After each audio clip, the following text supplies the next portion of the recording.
नमस्कार मित्रों चलिए आज हरिवंश राय बच्चन को याद कर लेते हैं, क्योंकि अब कैम्ब्रिज में पढ़े लिखे एक व्यक्ति को जब नोबेल पुरस्कार मिला है तो हमें भी कैम्ब्रिज में पढ़े लिखे हमारे भारतीय साहित्यकार की स्मृतियां जो है उनको थोड़ा सा उछाल लेना चाहिए हम अपने मानस में, और उसके बाद उनका एक छोटा सा पुनर्पाठ दोबारा नए सिरे से उनको समझने की कोशिश हो जानी चाहिए। मुख्य रूप से मित्रों हमारे हरिवंश राय बच्चन की जो पहचान है वो मुख्य रूप से उनकी मधुशाला के माध्यम से बनी, और उसके बाद उनकी रूमानी कविताओं के माध्यम से हमारे सामने वो आते हैं। इस बार प्रिय तुम हो, मधु है, उस पार न जाने क्या होगा। तो ऐसी कविताओं के माध्यम से हम लोग इसको करीब से जानते हैं, लेकिन कुछ एक तथ्य ऐसे होते हैं जिन्हें फिर से आपस में बांट लेना चाहिए। मित्रों पहली बात तो यह है कि नाम पर आ जाइए।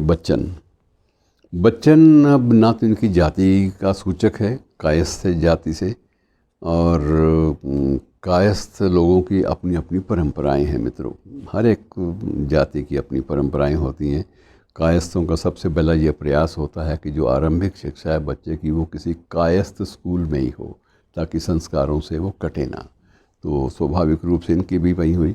अब बच्चन जो है, जैसे बिहार में या बचुआ कह देते हैं, या हम लोग बच्चे कह देते हैं पंजाबी में, या पंजाब में या हरियाणा में बच्चू कह देते हैं, और बच्चन भी इसी प्रकार का एक संबोधन था इनके क्षेत्र में, कायस्थों के क्षेत्र में, कि बच्चे के लिए बच्चन। अरे बच्चन सुनियो ज़रा। बच्चन का मतलब हरिवंश राय बच्चन तब नहीं था, तब बच्चन का मतलब सिर्फ बच्चे को दिया गया एक संबोधन था, और वो संबोधन ऐसा चिपका कि वो हटने का नाम उसने नहीं लिया। और बाद में हरिवंश राय बच्चन ने अपना नाम हरिवंश राय श्रीवास्तव से बदल कर स्थायी रूप में जब कैम्ब्रिज में गए तो वहाँ उन्होंने नाम अपना नाम हरिवंश राय बच्चन ही कर लिया। बाकायदा उसमें जो औपचारिकताएं होती हैं वो उन्होंने पूरी की, कि मेरा नाम वास्तविक रूप से वहाँ के मेरे प्रमाण पत्रों में ये था, मेरी पहचान इस रूप में बनी है, मैं वही व्यक्ति हूँ, और इसलिए मुझे ये नाम रखने की अनुमति दी जाए। तो अपने बड़ों का दिया गया एक नाम इस्तेमाल करते करते हरिवंश राय बच्चन बन गए, और ना सिर्फ स्वयं बच्चन बने बल्कि अमिताभ भी बच्चन बन गए, और उनके छोटे भाई, उनके दूसरे भाई अजिताभ भी बच्चन बन गए। तो ये एक प्रकार से बच्चन जो है एक परिवार की एक पहचान के रूप में सामने आई। एक तो ये मित्रों बात थी। दूसरी इनके बारे में जो इनकी रचना प्रक्रिया है, उन क्या भूलूं क्या याद करूं, अगर आपको मौका मिले तो ये जीवनी आत्मकथात्मक संस्मरण है। इसमें क्या भूलूं क्या याद करूं खंडों में है, लेकिन जब भी आप पढ़ेंगे तो इसके पढ़ने के माध्यम से सिर्फ आप एक शख्स हरिवंश राय बच्चन को नहीं पहचानेंगे, बल्कि पूरे के पूरे परिवेश को पहचानेंगे कि उसने बच्चन ने अपने समकालीन परिवेश को साथ लेकर अपने संस्मरणों को बयान करने की एक शैली ऐसी निकाली जो बड़ी प्रचलित हुई, और उसको खूब पढ़ा गया, खूब बिकी। हमारे देश में अगर कोई सर्वाधिक बिक्री वाली पुस्तकों के नाम हम गिनेंगे तो उसमें ये भी पहली 20-25 पुस्तकों में क्या भूलूं क्या याद करूं भी आएगी।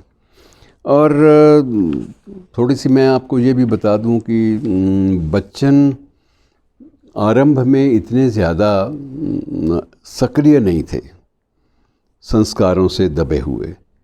जो पहला जो एक्सपोजर इनको, जो बाहर निकलने का जो इनको एक प्रकार से एक नए ज्ञान की एक रूपरेखा बनी, वो कैम्ब्रिज में जाके बनी, जहाँ से इन्होंने YB यीट्स पे इन्होंने PhD की अंग्रेज़ी कविता में, और उसके बाद ये अंग्रेज़ी ही पढ़ाने लगे इलाहाबाद विश्वविद्यालय में आके, और BHU में भी थोड़ी देर उन्होंने पढ़ाया, बनारस हिंदू यूनिवर्सिटी में भी।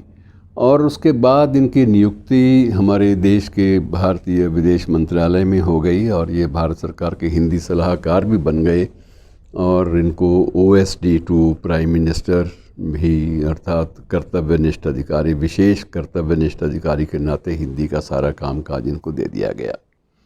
उन दिनों की एक घटना है, उसका भी जिक्र कर लेते हैं। कई बार चीज़ें आपस में बांट लेनी चाहिए। अब यह परिवार धीरे धीरे इंदिरा गांधी के परिवार के साथ इनका सामीप्य बढ़ गया था, और इतना ज़्यादा बढ़ गया था कि जब राजीव गांधी की शादी हुई तो सोनिया विदेशी थी, इटली की उस वक्त नागरिक थी, बाद में नागरिकता यहाँ की उनको मिली।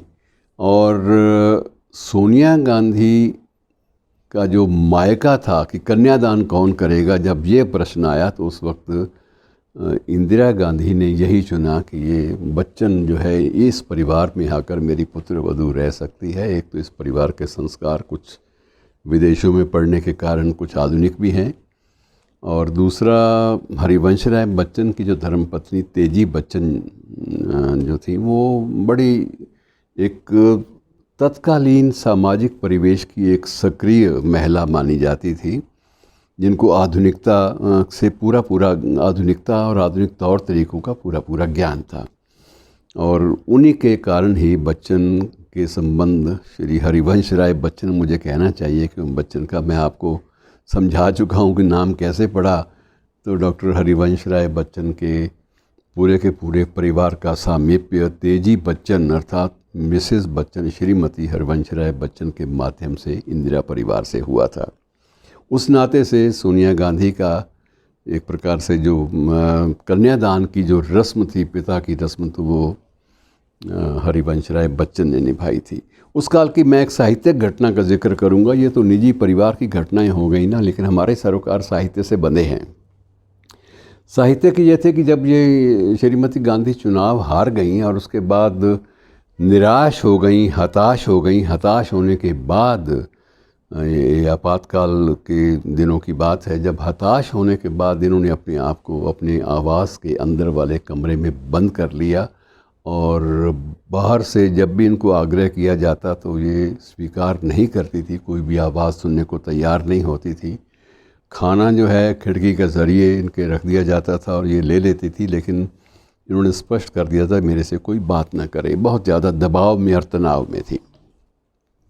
अब सबने ये देखा कि ये अगर तनाव की स्थिति चलती रही तो ये तो बड़ी घातक सिद्ध हो सकती है इनकी ज़िंदगी के लिए भी।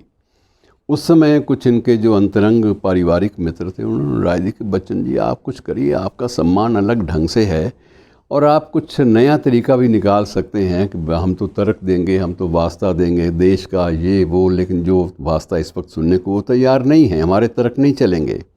आप कुछ अपना नए तरीके का कोई तर्क देंगे तो शायद उनके मन पे असर बैठे। बच्चन ने कुछ क्षण सोचा और उसके बाद फ़ौरन अपने कक्ष में चले गए, अपने कमरे में चले गए। इन्होंने फटाफट एक पोएम जो थी वो टाइप की, और पोएम थी रुडयार्ड किपलिंग की इफ़। अगर आपने ना पढ़ी हो तो मेरा आग्रह है इफ़ कविता ज़रूर पढ़िएगा। इफ़ कविता को पूरा टाइप किया नए सिरे से, और नए सिरे से टाइप करने के बाद इन्होंने श्रीमती गांधी के कमरे के नीचे से, बंद दरवाज़ों के नीचे से अंदर खिसका दिया और बाहर से बोल दिया कि मैडम आप दरवाज़ा बेशक न खोलें, पर मेरा इतना आग्रह तो मान लेंगे कि आप इस कविता को पढ़ लेंगे। और मित्रों, साहित्य में कई बार कितनी जान होती है, इस बात का आप अनुमान लगाइए कि श्रीमती गांधी ने तनाव के समय, उस गहरे तनाव में वो कविता पढ़ी और उस कविता से इतनी ऊर्जा मिली कि अगले दिन सुबह वो अपना कमरा खोलकर बाहर आ गई और सड़क पे उन्होंने तत्कालीन सरकार के विरुद्ध अपना नया जो था वो आंदोलन छेड़ दिया। तो वो जो बिल्कुल तनाव में दबी हुई थी, उनको एक नई ऊर्जा, दोबारा फिर से संघर्ष का रास्ता दिखाने का काम बच्चन की इस तजवीज़ ने किया कि कविता ही आखिर काम आती है ऐसे क्षणों में। और वो जो रुडयार्ड किपलिंग की कविता इफ़, मौका मिले तो मैं दोबारा आपसे पुनः आग्रह कर रहा हूँ, ज़रूर पढ़िएगा।